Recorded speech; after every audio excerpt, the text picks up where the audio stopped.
तो आज हमारा, जैसा कि सीरीज़ में आपको सबसे पहले बता दूं कि मॉडल का कौन सा लेक्चर है, तो आज हमारा मॉडल का है। ठीक है, आज हमारे वेब का लेक्चर नंबर 8 है।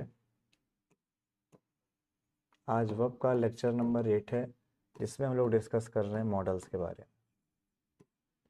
मॉडल के इसके पहले कई सारे पार्ट में डिस्कस कर चुका हूं, लेकिन वेब के लेक्चर नंबर 8 में हम लोग मॉडल के बारे में डिस्कस कर रहे हैं। आइए शुरुआत करते हैं।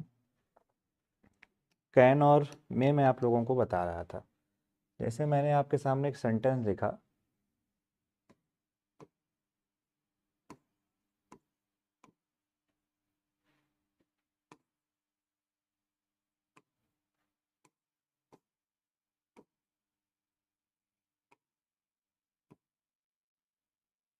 हम्म, अब अगर दोनों स्टेटमेंट को आप समझो, दोनों स्टेटमेंट को आप एनालाइज करो कि यू कैन गो होम भी सही है, यू मे गो होम भी सही है। तो जब कभी आप कहते हो यू कैन गो होम, तो ये कहीं ना कहीं इनफॉर्मल होता है। ये इनफॉर्मल होता है, मतलब जनरली हम लोग यूज़ नहीं करते। और अगर हम कहते हैं you may go home, permission के लिए ही यूज कर रहे हैं, तो ये कहीं ना कहीं फॉर्मल होता है। तो बस आपको ये समझना है कि दोनों को ही हम यूज कर रहे हैं परमिशन के लिए, लेकिन उस परमिशन के लिए कैन भी आ सकता है और मे भी आ सकता है। तो जो कैन होता है बेसिकली परमिशन के लिए वो भी आ सकता है। ऐसा नहीं कि हमेशा वो एबिलिटी ही बताता है, हमेशा वो सर्टेनिटी ही बताता है, ऐसा नहीं है। आवाज़ वगैरह आ रही है। Raj Verma can ability, okay. Anurag Srishti, okay, सभी लोग जुड़े हैं। ठीक है, तो अभी जो मैं आपको बता रहा हूँ यू कैन गो होम, तो बेसिकली आपको बस जो बातें समझनी है वो यही समझनी है कि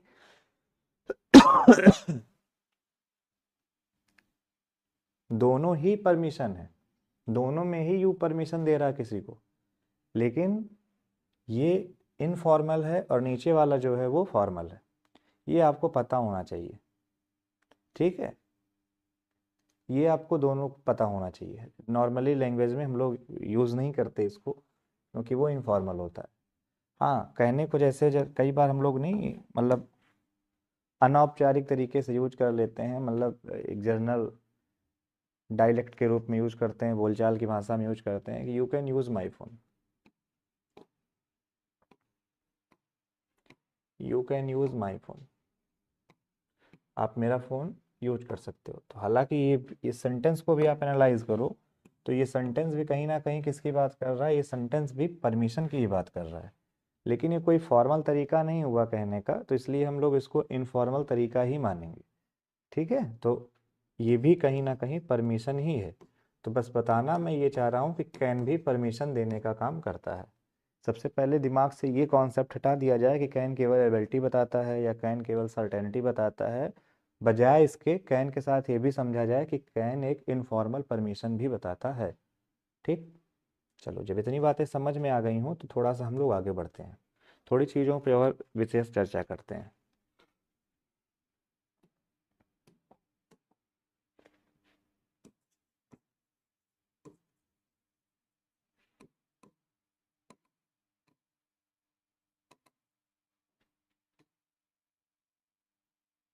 यू मे वोट आफ्टर,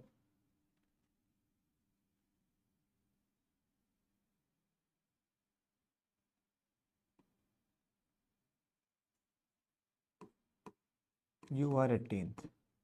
जब आप 18 साल के हो जाओगे इसके बाद आप वोट कर सकते हो। तो यह ये सही है गलत है?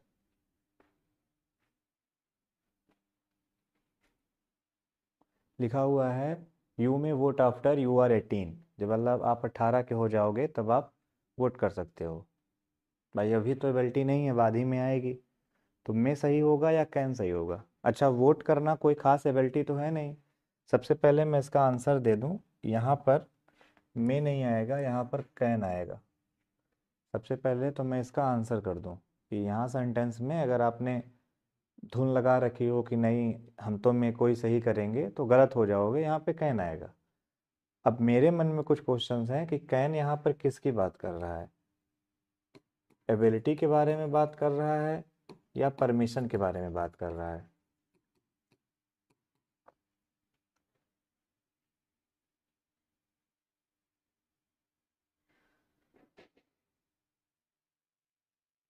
कैन यहाँ पर किसके बारे में बात कर रहा है? एबिलिटी के बारे में बात कर, देख लीजिए हमारे स्लीपर पर के जाइएगा।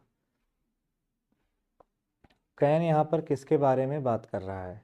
वो एबिलिटी के बारे में बात कर रहा है कि वो परमिशन के बारे में बात कर रहा है? सबसे पहले तथ्य पर ये सीखो। देखो, कई सारे बच्चे होंगे जो एक तर्क दे रहे होंगे, क्योंकि सर ये एबिलिटी है कि वोट देने की एबिलिटी तो 18 साल बाद ही आएगी, अभी तो उसके अंदर एबिलिटी है नहीं, तो वोट देने की जो एबिलिटी है वो कब आएगी? वो आएगी 18 साल बाद। वाह, लाजवाब। कई सारे लोग कहेंगे हाँ सही है, सर्टेनिटी है कि 18 साल बाद वोट दे ही लेगा, क्यों, पागल घोषित हो गया तब कहाँ से दे पाएगा? तो ये सारे कुतर्क हैं, ये परमिशन है। कैसे, मैं बता रहा हूँ।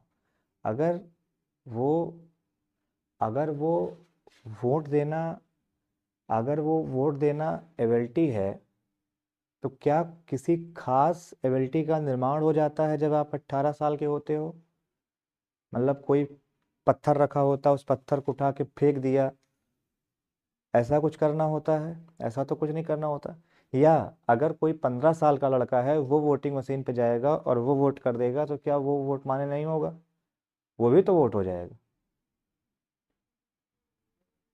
बेसिकली ये एक परमिशन है, और इस परमिशन को परमिशन ना कहिए, इसको कहिए कि एक जनरल परमिशन है। जनरल परमिशन का मतलब हो गया कि ये एक ऐसी परमिशन है जो स्पीकर के लिए भी वैलिड है और लिसनर के लिए भी वैलिड है। जो स्पीकर और लिसनर दोनों के लिए वैलिड है। 18 साल का जो भी हो जाएगा वो ही वोट डाल पाएगा। ऐसा नहीं कि केवल सुनने वाला यूं ही बेचारा जो 18 साल के बाद वोट डाल पाएगा, जो कह रहा है वो भी डाल पाएगा। ये जनरल परमिशन है। जनरल का मतलब मैंने बहुत बार बताया है, फॉर ऑल, ये सबके लिए है परमिशन, किसी खास के लिए नहीं है। तो जब कभी ऐसी परमिशन के बारे में बात करनी हो जो सबके लिए वैलिड हो, तो उस सिचुएशन में आप कैन का यूज कर सकते हो। ठीक है, इसीलिए कैन के बारे में कहा जाता है कि जब कोई भी स्टेटमेंट दिया जाता है, रिकॉर्ड होता है, एग्रीमेंट होता है, तो कैन आता है। कोई स्टेटमेंट हो, कोई रिकॉर्ड की बात की जा रही हो, कोई एग्रीमेंट किया जा रहा हो, तो इन सभी हालातों में कैन को एज अ मॉडल यूज किया जाता है। उसके पीछे वजह यही होती है कि वो दोनों के लिए वैलिड होता है। I can not live without water, अभी परमिशन नहीं है, सर्टेनिटी है। तो I can not live without water का मतलब ये नहीं है कि केवल मैं ही नहीं रह पाऊंगा और तुम रह लोगे। तुम बड़े आए प्राणी हवा पी के रहने वाले, हम भी नहीं रह पाएंगे और तुम भी नहीं रह पाओगे। इसलिए उस स्टेटमेंट के लिए कैन लगाया जा रहा है। समझ गए होगे? तो ये थोड़ा सा हमें क्लियर करके सबसे पहले चलना चाहिए।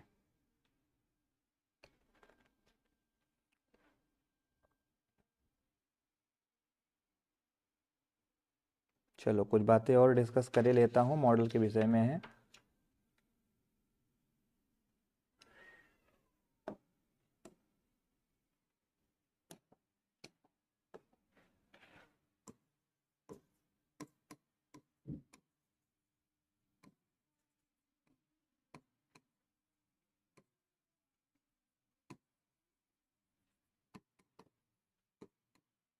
ही इज एब्सेंट, ही में फॉल इल, गलती कहाँ है?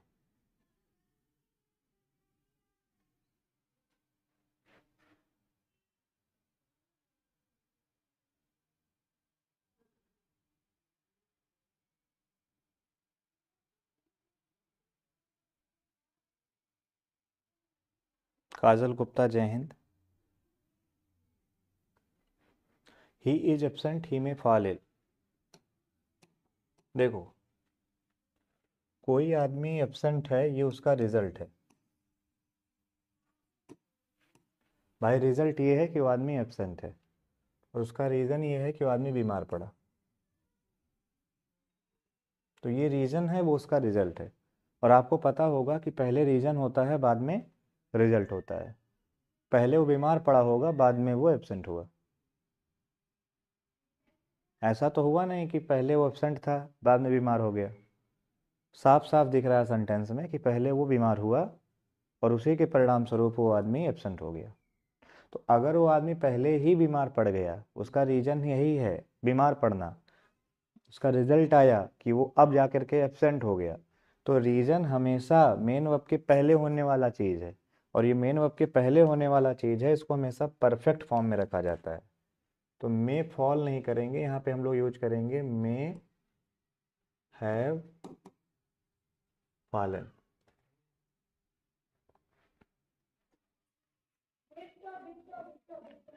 अविरल अविरल मे हैव फॉलन, तो he is absent, he may have fallen, ये आपको करना पड़ेगा और कुछ नहीं करना है, बस इतना आपको करना है। ठीक, एक सेंटेंस और लिख देता हूँ। वो सेंटेंस ये लिख देता हूँ कि he is careless.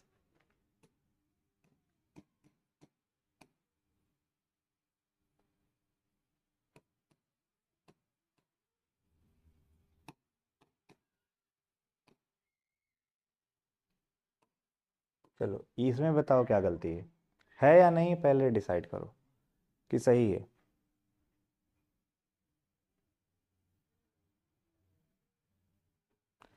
He is careless, he may fall.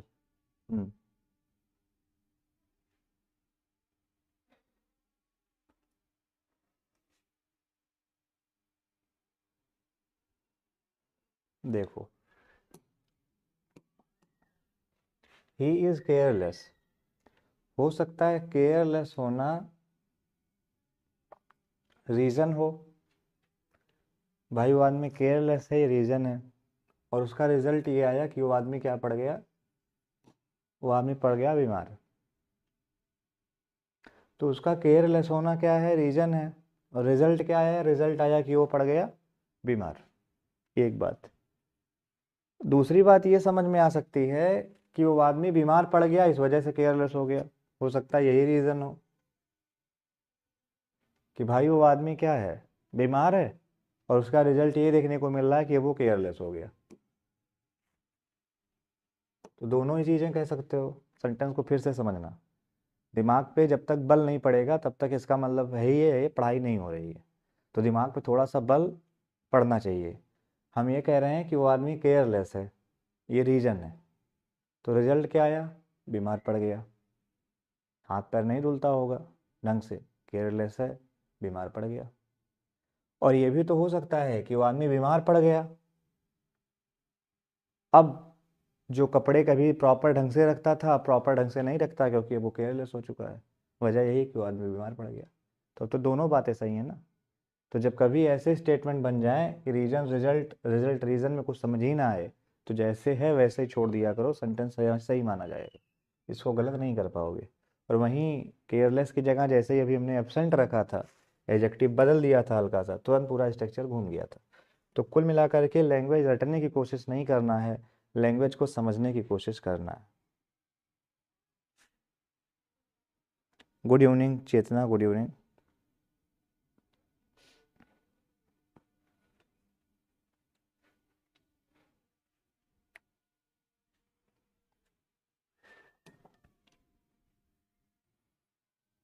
अगली जो मॉडल्स हम लोगों को डिस्कस करनी है वो डिस्कस करनी है विल और सेल यूज करनी है। ठीक है, विल और सेल के बारे में हमें बात करनी है। विल और सेल के बारे में हम लोग बात करें उससे पहले कुछ चीज़ें जो हैं वो मैं क्लियर कर देता हूँ। जैसे विल जो होता है क्या क्या बताता है, और सेल क्या क्या बताता है। तो विल को जब सेंटेंस में लिखा जाता है तो एक पॉसिबिलिटी बताता है, पॉसिबिलिटी बताता है, एक काम करता है, इंटेंशन बताता है, दो काम करता है। तो विल को जब कभी भी सेंटेंस में यूज करते हो तो पॉसिबिलिटी बताता है या इंटेंशन बताता है। ठीक है, अब इस चीज़ को समझो कायदे से। जैसे मैंने कहा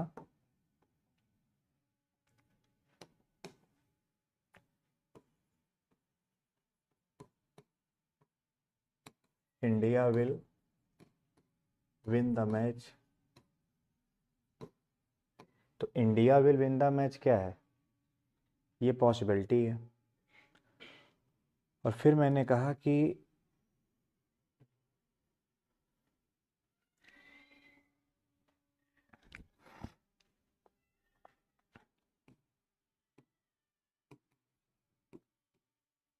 आई विल हेल्प यू। ये क्या है? मैं आपकी मदद करूंगा। ये इंटेंशन है। कई बार ग्रामेरियन आई के साथ विल का यूज सही नहीं मानते हैं, बट वो सही होता है। मॉडर्न इंग्लिश में वो सही होता है। थोड़ा सा सेल को भी समझिए, लगे हाथ। सेल भी यही काम करता है।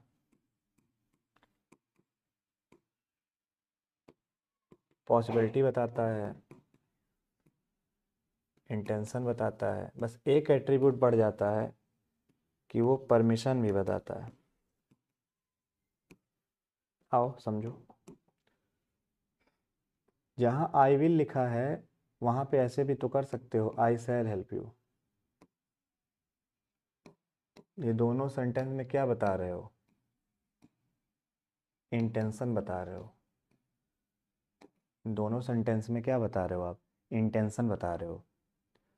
India will win the match क्या बता रहे हो आप? पॉसिबिलिटी बता रहे हो।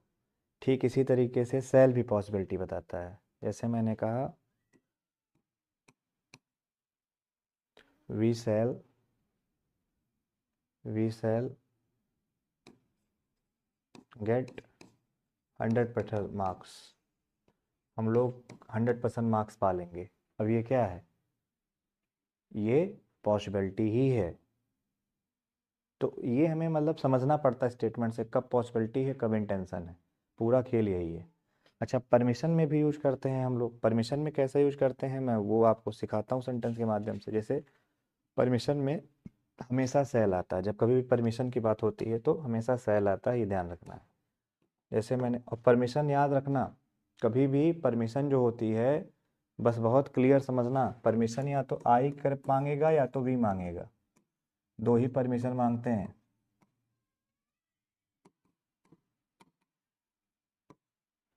इनके अलावा कोई भी परमिशन मांगने का काम नहीं कर सकता। यू लिसनर होगा वो परमिशन मांग नहीं सकता। ही सी टॉक अबाउट होगा वो परमिशन मांग नहीं सकता। परमिशन मांगने का काम केवल स्पीकर ही कर सकता है। परमिशन मांगने का काम केवल और केवल कौन कर सकता है? स्पीकर ही कर सकता है। पढ़ा होगा किताबों में, उलूल जुलूल बताए देते हैं, वादा धमकी दे दिया गया हो तो आईवी के साथ विल लगा दिया करो। वादा धमकी ना दिया गया हो तो सेल लगा दिया करो। हट। दो कौड़ी के तुम और दो कौड़ी के तुम्हारे कॉन्सेप्ट, ये कहाँ किसी खास ग्रामेरियन ने लिख दिया? और लिख भी दिया तो ग्रामेरियन नहीं होगा, होगा नकलची कोई। लिए चिट्ठा फाड़ रहे हो। समझने की बात यह है कि चाहे जहां तुम विल लगाओ चाहे जहां तुम सेल लगाओ, कोई दिक्कत नहीं है। लेकिन जब परमिशन मांगोगे, परमिशन केवल स्पीकर मांगता है। इनडायरेक्टली समझ लो इंट्रोगेटिव सेंटेंस में। तो इंट्रोगेटिव में आई वी के साथ परमिशन के लिए केवल और केवल एक ही चीज लगा पाओगे, सेल, बाकी कुछ लगा नहीं पाओगे। इंट्रोगेटिव में आई वी के साथ केवल सेल लगा सकते हो, बाकी कुछ नहीं। जैसे मैंने कहा कि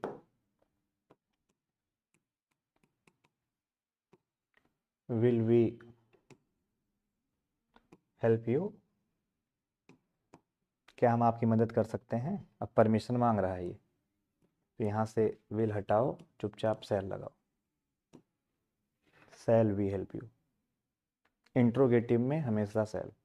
अगर सेंटेंस यही अभी अफर्मेटिव लिखा गया होता, ऐसे लिखा गया होता, वी, चाहे विल लगा दो चाहे सेल लगा दो और लिख दो हेल्प यू, तो अब की बार ये परमिशन नहीं थी। वी विल हेल्प यू या विल सेल हेल्प यू, ये क्या था?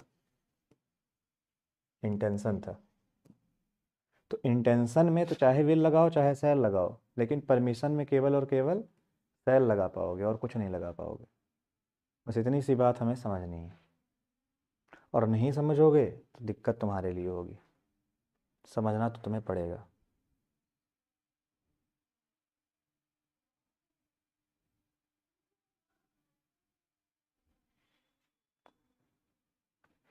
तो ये समझने का खेल है पूरा पूरा।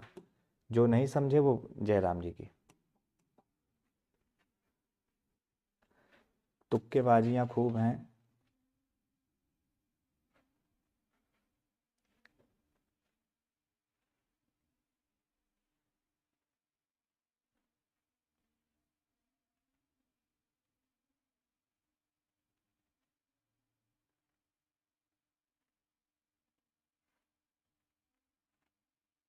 हम्म, चलो आ जाओ।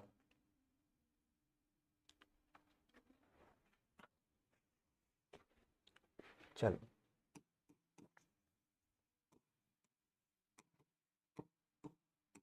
they said to him, comma inverted comma, shall we speak the truth। एक सेंटेंस ये लो।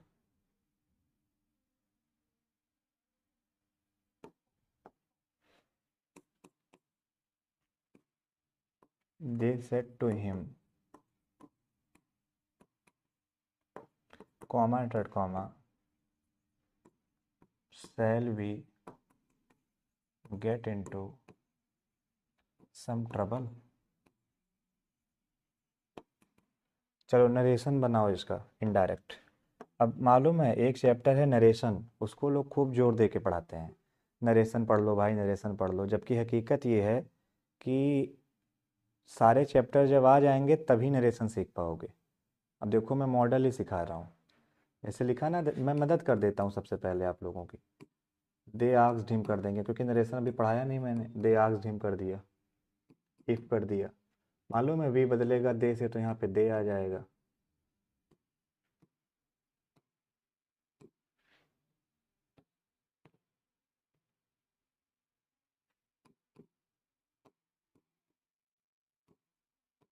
चलो एक ये हो गया, फिर दूसरा देख लो।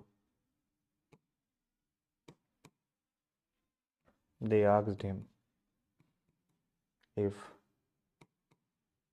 फिर भी बदलेगा दे से दे हो जाएगा, ठीक है। Get into some trouble.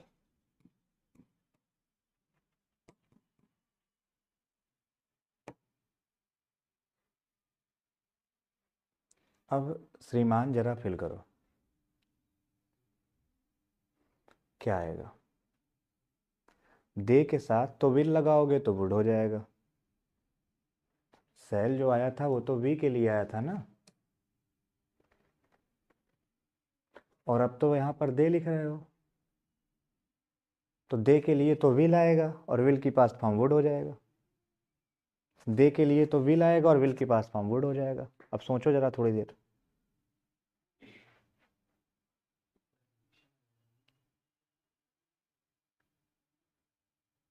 अब विल प्रिडिक्ट कैसे, प्रिडिक्ट इन द सेंस वो फ्यूचर इंटेंशन ही, प्रिडिक्ट तो नहीं कह रहे हैं उसको हम, बट वो कहीं ना कहीं पॉसिबिलिटी ही तो बताता है। प्रिडिक्ट और पॉसिबिलिटी कहीं ना कहीं सेम ही मीन कन्वे करते हैं राज। कन्फ्यूजन तब नहीं बनती है, कन्फ्यूजन तब बनती है जब यहाँ पर शुड लिख दिया जाता है और नीचे वाले में वुड लिख दिया जाता है। कन्फ्यूज आदमी अब होगा, ऐसा क्यों होगा। इसीलिए कहता हूँ English is not learning, English is all about understanding. अगर मैं कह रहा हूँ they asked him if they should speak the truth, तो इस पूरे सेंटेंस को पढ़ो, वो कह रहा है shall we speak the truth, तो वो कहीं ना कहीं परमिशन मांग रहा है कि क्या हम सही सही बता दें, और परमिशन देने का काम केवल शैल में होता है, इसलिए शैल की पास्ट फॉर्म शुड लिखी गई है। गेटिंग। और यहाँ कह रहा है क्या हम मुसीबत में फंस जाएंगे, यहाँ परमिशन नहीं है, यहाँ पे पॉसिबिलिटी है, और पॉसिबिलिटी का काम विल में होता है तो वुड। बात समझ गए होगे।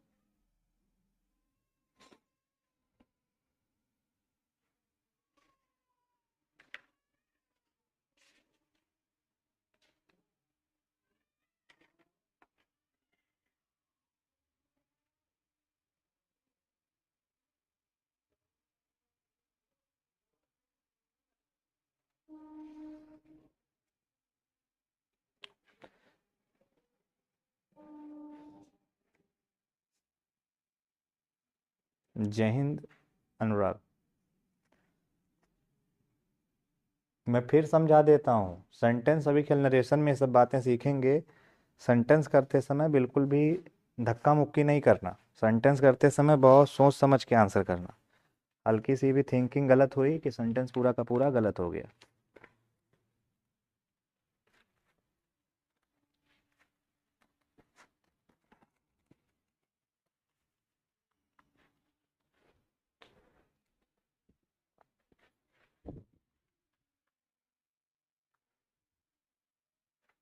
तो विल सेल भी आपका हो गया। अब अगले स्टेप पे हम लोग जो सीखेंगे वो सीखेंगे वुड के बारे में, कुड के बारे में और माइट के बारे में।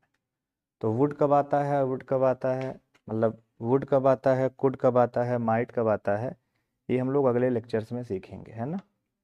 वुड, कुड और माइट। तो बहुत ज़्यादा डिटेल तो नहीं करेंगे उसको, क्योंकि अभी करेंगे तो बहुत लंबा समय लगेगा एंड मैं बहुत ज़्यादा ठीक भी नहीं हूँ, इसलिए आज मैं इंस्टीट्यूट भी अपने नहीं गया, लीव पर हूँ। और ना ही इस समय मैं यूट्यूब पर क्लासेस ले रहा हूँ, क्योंकि मेरी तबीयत इस समय ठीक नहीं है। लेकिन मैं केवल आप लोगों की क्लासेस ले रहा हूँ मंडे टू फ्राइडे। तो आप लोगों की भी जिम्मेदारी है कि प्रॉपर उसको नोट्स बनाइए, ठीक है। जितनी देर क्लासेस लेता हूँ वो क्लासेस पूरी प्रोडक्टिव होती हैं। आधे घंटे की क्लास किसी भी टीचर के 40 मिनट का बेसिकली लेक्चर होता है। धीरे से अब किसी दिन वोकैब भी ढेर सारी मैं आपको पढ़ाने वाला हूँ मॉडल ख़त्म करने के बाद। 3-4 दिन मॉडल में भी और लगेगा। मॉडल में आप लोग अच्छी तरीके से सीख जाओगे। तो अभी ज़्यादा से ज़्यादा आप लोग क्या करो कि नोट्स रिवीजन पे ध्यान दो। नोट्स बनाओ, रिवीजन करो, नोट्स बनाओ, रिवीजन करो। फिर आप लोगों के लिए स्पेशल प्रैक्टिस क्वेश्चन मैं प्रोवाइड करूँगा। तो आज के लिए इतना ही। Thank you so much. जय हिंद, टेक केयर।